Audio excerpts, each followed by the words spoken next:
Let's start by saying mask beard is a real thing. Much like hat hair is a real thing. Let's see if I can't get this a little higher. There we go. Well, as he said, my name is Ken, and I really appreciated the opportunity to get a chance to come and talk about CSC, as it's been such an impactful aspect of my life.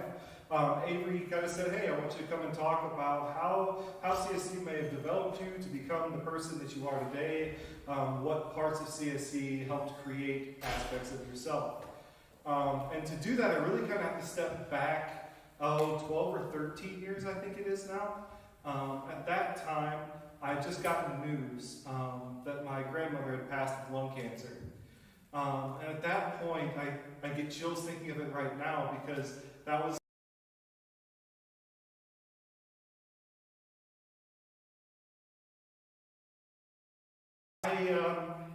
at that point in life, I had been stricken with horrible anxiety that I still deal with at times today, as well as a deep depression. And along with both of those came a really large crisis of faith. I was spending days upon days in agonizing thought. And I bring that up because in that deep, really dark place that I was in, I was living in apartment 4 at the time. Maybe, no, it was apartment 5 at the time.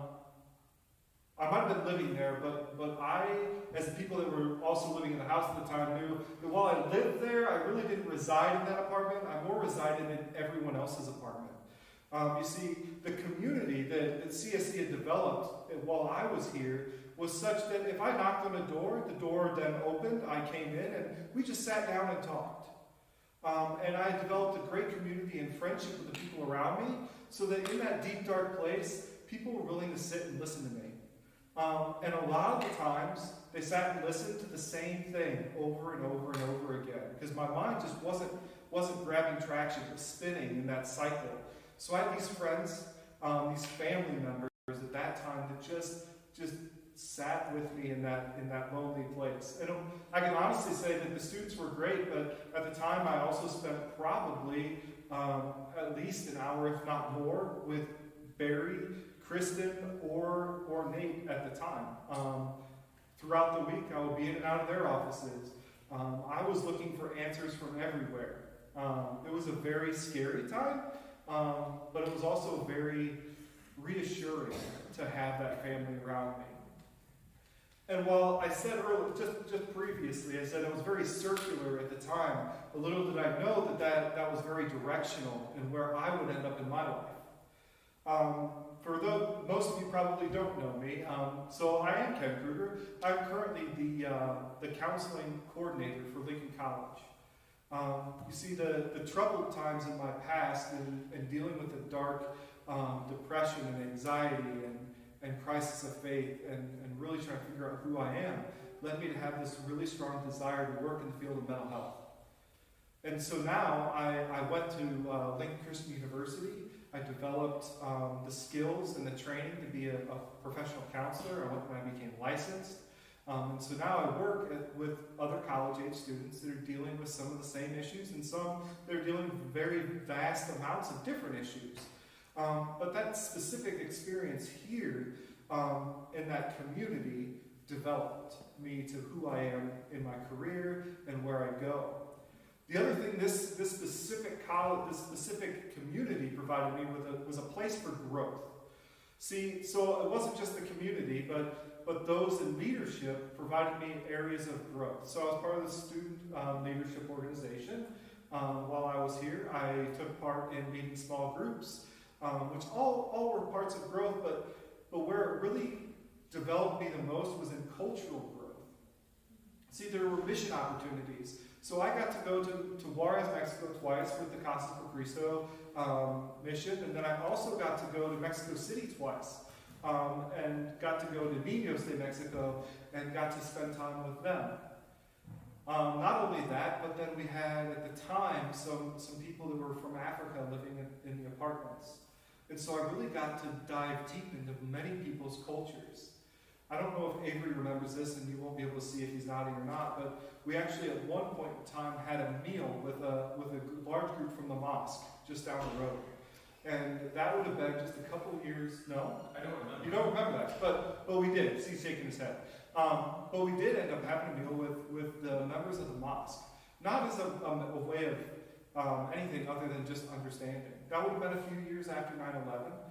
There was still a lot of this hostility towards our Muslim community. And it was refreshing. Not to take in their faith, but to just get a chance to know who they are. You see, now working at Lincoln College, and throughout my development as a professional, I've had to learn about people's cultures. I deal with a lot of people, or work with a lot of people in inner city Chicago. I work with people from other nations and different cultures. And all of that my love of culture really did stem from what I learned here at CSC and at Western. So the last part that I want to touch on, I don't want to run too long, but I don't want to run too short. But the last part I do want to touch on is lasting relationships. I would say that those lasting relationships that I have, one of which is my wife, who just stepped out of the room with our 2-year-old. See, we met here at Western. We dated briefly, and then 6 years after we dated briefly, we ended up dating and getting married. And we've been married for 5 years. We just got engaged 6 years ago, November 13th. And so that is one very impactful, lasting relationship that I gained from this ministry specifically. But I also can remember, and I still have contacts with my friends Dan and Maggie. I was in their wedding, they got married, and they were in our wedding. And there's still people that we talk to. And I also will say I have a lasting relationship with Thomas Pigg.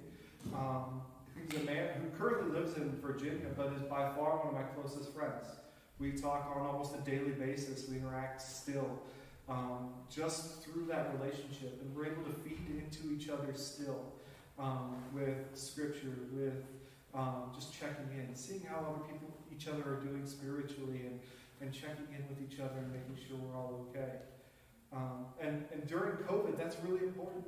Those lasting relationships can really rejuvenate us in times of this, right? And it is also really cool that I can come back and I see Avery, who we did overlap briefly, and I can say that while he had an education in the fields of philosophy and religious studies, I did not, but I sure had a lot of opinions. And my opinions were not always found to be very good, but Avery did a great job of challenging me and working alongside and giving different perspectives that helped me grow. And I didn't get to know Sarah a whole lot, not nearly as much as I got to know Avery, but it's great to know that they're in a leadership role here. I'm really appreciative of them.